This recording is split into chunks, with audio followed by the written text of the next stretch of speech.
90 రోజుల కోర్సు పూర్తి చేస్తే చాలు 100% ప్లేస్మెంట్ సపోర్ట్ తో సాఫ్ట్వేర్ జాబ్ మీ సొంతం. వెంటనే కోడ్ జ్ఞాన్ డెస్టినేషన్ ని సంప్రదించండి. 12వ ఆవిర్భావ దినోత్సవ సభా ప్రాంగణం దగ్గర ఉన్నాను. జనసేన నాయకులు మొత్తం సభంతా కూడా రాష్ట్ర మొత్తం మీద కాదు దేశం మొత్తం మీద జనసేన నాయకులతో ఇక్కడ ప్రతి ఒక్కరు కూడా వీక్షిస్తున్నారు. అయితే ఇక్కడ సంబంధించి జనసేన రాష్ట్ర ప్రధాన కార్యదర్శి మధుసూదన్ గారు ఉన్నారు. అదేవిధంగా ఇక్కడ మచిలీపట్నానికి సంబంధించి బండెట్టి రామకృష్ణ గారు ఉన్నారు. వాళ్ళని అడిగి తెలుసుకుందాం రేపు ఆవిర్భావ దినోత్సవ సభ ఏ విధంగా ఉండబోతుంది, పవన్ కళ్యాణ్ గారు ఏం మాట్లాడబోతున్నారు. సార్ చెప్పండి, మీరు జనసేన పార్టీలో కీలక వ్యక్తిగా ఉన్నారు. ప్రతి ఒక్కరి చూపు కూడా రేపు సభలో పవన్ కళ్యాణ్ గారు ఏం మాట్లాడబోతున్నారనే డిస్కషన్ ఉంది. దానికి మీరు ఏ విధంగా సమాధానం చెప్తారు? పవన్ కళ్యాణ్ గారు రేపు ఈ సభలో ప్రజలను ఉద్దేశించి గత ప్రభుత్వం చేసినటువంటి రాక్షస పాలన, ఎందుకంటే ప్రజలు పవన్ కళ్యాణ్ గారు ఉద్యమ స్ఫూర్తి, ఆయన పోరాట పటిమ అన్నీ కూడా ఎంతో ఆయన వైసీపీ ప్రభుత్వాన్ని ఎదుర్కొన్న తీరు అంతా కూడా చూసి ఆ వైసీపీ దుష్ట పాలనను అంతమొందించారు. వాటి గురించి ఖచ్చితంగా ప్రజలకు తెలియజేస్తారు. ఎందుకంటే ఈ రాష్ట్రాన్ని మనం అభివృద్ధి చేసుకోవాలి. ఎందుకంటే వైసీపీ ప్రభుత్వం దుష్ట ప్రభుత్వం పోయింది, జగన్ రెడ్డి ప్రభుత్వం పోయింది. ఇక మనం చేసుకోవాల్సింది ఒకటే, ఈ రాష్ట్రాన్ని డెవలప్ చేసుకోవాలా.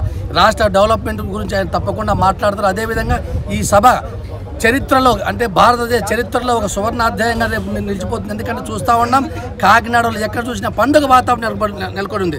దాదాపుగా నెల రోజుల నుంచి ఇక్కడ మా యొక్క జనసేన పార్టీ నాయకులు కార్యకర్తలంతా కూడా ఎంతోమంది ఇక్కడ ఉండి కమిటీలు వేసుకొని ఇక్కడ ఈ యొక్క సభను ఏర్పాటు చేస్తున్నాం. ముఖ్యంగా ఇక్కడ నాదేళ్ల మనోహర్ గారు అయితేనేమి, కేకే అయితేనేమి, వీళ్ళంతా కూడా ఇక్కడే ఉండి ఇక్కడే దాదాపు 10 రోజుల నుంచి ఇక్కడే ఉన్నారు. మన మనోహర్ గారు పర్యవేక్షిస్తూ ఉన్నారు. తప్పకుండా ఈ సభ అద్వితీయంగా దిగ్విజయం పేరుతుంది. దాదాపు 10 లక్షల పైచులకు హాజరైపోయి చరిత్రలో నిలిచిపోయే విధంగా ఈ సభ ఉంటుందని చెప్పి తెలియజేస్తా ఉన్నాం. అదే మనం చూస్తూ ఉన్నాం, గతంలో చూసాం మనం ఈ ప్రభుత్వం చేసిన దుర్మార్గాలు. ప్రజలంతా కూడా ఎదురు చూస్తారు, రేపు పవన్ కళ్యాణ్ గారు ఏం చెప్తారా, పవన్ కళ్యాణ్ రాష్ట్ర భవిష్యత్తు గురించి ఏం మాట్లాడతారా అని చెప్పి ప్రజలంతా ఎదురు చూస్తారు. అదేవిధంగా ఇక్కడికి వేలాదిగా లక్షలాదిగా తరలి వస్తారు. ముఖ్యంగా రాయలసీమ నుంచి కూడా ఎన్నో బస్సులు ఏర్పాటు చేసాం. వాళ్ళంతా కూడా వస్తారు. వారికి అందరూ కూడా ఎలాంటి ఇబ్బందులు లేకుండా అందరికీ కూడా సౌకర్యాలు ఏర్పాటు చేస్తున్నాం. కళ్యాణ మండపాలు తీసాం, భోజన సౌకర్యాలు ఏర్పాటు చేస్తున్నాం. ప్రజలకు కానీ కార్యకర్తలకు కానీ ఎలాంటి ఇబ్బందులు లేకుండా అన్ని సౌకర్యాలు ఏర్పాటు చేస్తాం. ఖచ్చితంగా రేపటి రోజు ఈ సభ దిగ్విజయం చెందుతుందని చెప్పి తెలియజేస్తా ఉన్నాం. సార్ మీరు చెప్పండి, రామకృష్ణ గారు, పవన్ కళ్యాణ్ గారు గత ఎన్నికల ముందు సైకో పోవాలన్నారు, బై జగన్ అన్నారు, అధపాతాళానికి తొక్కేస్తారన్నారు. చెప్పినట్టుగానే అన్నీ చేశారు. మరి 2025 ఈ ఆవిర్భావ దినోత్సవ సభలో ఆయన ఏ విధమైన స్టాండ్ తీసుకోబోతున్నారంటే ఏం చెప్తారు? అండి 2023లో కానీ 2024లో కానీ పవన్ కళ్యాణ్ గారు చెప్పింది ప్రతిదీ నిజం చేశారు ఈ ప్రజలు, ఆంధ్ర రాష్ట్ర ప్రజలు. మరి ఆ రోజున రాక్షస పాలన నుంచి విముక్తి చెందడానికి రాష్ట్ర ప్రజలు, దానికి ముఖ్య ఉద్దేశం పవన్ కళ్యాణ్ గారి ముఖ్య నాయకత్వం వహించి 3 పార్టీలను తీసుకొచ్చి కలిసిగట్టుగా మరి రాష్ట్ర ప్రభుత్వంలో మార్పు తీసుకొచ్చారు. మరి అలాంటి నాయకులు రేపటి రోజున ఏం మాట్లాడతారా అని చెప్పి రాష్ట్రంలో ఉన్నటువంటి ప్రజలందరూ ఎదురు చూస్తూ ఉన్నారు.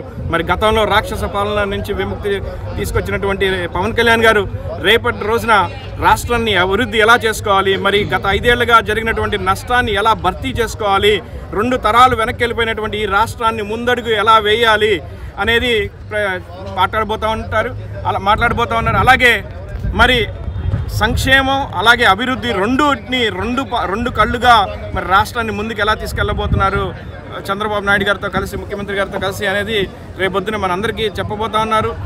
పార్టీ నాయకులకి, పార్టీ కార్యకర్తలకి, జన సైనికులకి, వీర మహిళలకి రాబోయే 3 ఏళ్ళు 4 ఏళ్ళు ఎలా పనిచేసుకుంటాము అని దిశానిర్దేశం ఇవ్వబోతా ఉన్నారు.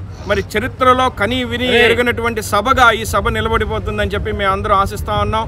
మరి దక్షిణ భారతదేశంలో ఎంతటి పెద్ద సభని నేను పుట్టిన కాంచి మరి చూడలేదు. 50 ఏళ్ళు పై చిలుక మరి నుంచి నేను చూడలేదు. అన్ని ఏర్పాట్లు జరుగుతూ ఉన్నాయి. చక్కగా శాంతియుతంగా వచ్చి మరి ఇక్కడ మరి అతిథి మర్యాదలన్నీ స్వీకరించి ఇక్కడ అన్ని ఏర్పాట్లు చేస్తూ ఉన్నారు. మంచినీళ్ళ దగ్గర నుంచి మరి ఆహారం వరకు అన్ని ఏర్పాట్లు చేస్తున్నారు. ఖచ్చితంగా ప్రజలందరూ, జన సైనికులు, వీర మహిళలు అందరూ దీన్ని సద్వినియోగం చేసుకుని పవన్ కళ్యాణ్ గారు చెప్పేటువంటి మరి దిశానిర్దేశాన్ని కళ్ళారా చూసి మనందరం తరించాలని చెప్పి కోరుతాం. వ్యక్తిగత విమర్శలు చేసేవారు ఇప్పుడు 100% స్ట్రైక్తో జనసేన అధికారంలోకి వచ్చింది. ఎలా అనిపిస్తుంది మీకు? ఖచ్చితంగా అండి, ఎవరైతే వ్యక్తిగత దోషణలు చేశారో, బూతులు తిట్టి ప్రజల్ని ఇబ్బంది పెట్టారో వాళ్ళందరికీ కూడా ఈ రోజున పవన్ కళ్యాణ్ గారు 2024 ఎన్నికల్లో సమాధానం చెప్పారు. ఈ రోజున మనం చూస్తుంటే కనుక గుడివాడలో మాట్లాడిన కొడాలని ఈ రోజున గుడివాడలో అడుగుపెట్టి దరిదాపులు 8 నెలలు అయింది. ఓటింగ్ రోజున కనపడిన మనిషి ఇంతవరకు ప్రజా సమస్యల మీద కానీ ప్రజలు ఇబ్బందులు పడుతున్నా కానీ ఎప్పుడూ కూడా పట్టించుకోని మనిషి ఈ రోజున గుడివాడలో మాయమైపోయాడు. కాబట్టి ఖచ్చితంగా పవన్ కళ్యాణ్ గారిని ప్రజలందరూ కూడా ఆదరించారు. అదేవిధంగా ఈ రోజున మనందరం కూడా చూస్తే కనుక కూటమి ప్రభుత్వంలో ఈ రోజున ప్రజలందరికీ కూడా సూపర్ 6 పథకాలతో కానీ అనేకమైనటువంటి పథకాలు ఈ రోజున ప్రజలందరూ కూడా తీసుకుంటూ ఉన్నారు. రైట్, చూశారు కదా జనసేన రాష్ట్ర నాయకుల స్పందన. 50 ఏళ్ల చరిత్రలో ఎప్పుడూ కనివిని ఎరుగని రీతిలో ఈ సభ జరిగిపోతుంది. మేమైతే ఎప్పుడు ఇలాంటి సభను చూడలేదు, అంత అద్భుతంగా ఏర్పాట్లు చేశారు. రేపు కనివిని ఎరుగని రీతిలో ఈ సభ ప్రజలందరినీ కూడా ఆకర్షిస్తుందని చెప్పి కూడా తెలియజేస్తున్నారు. కెమెరామెన్ అశోక్తో శ్రీనివాస్, సుమన్ టీవీ.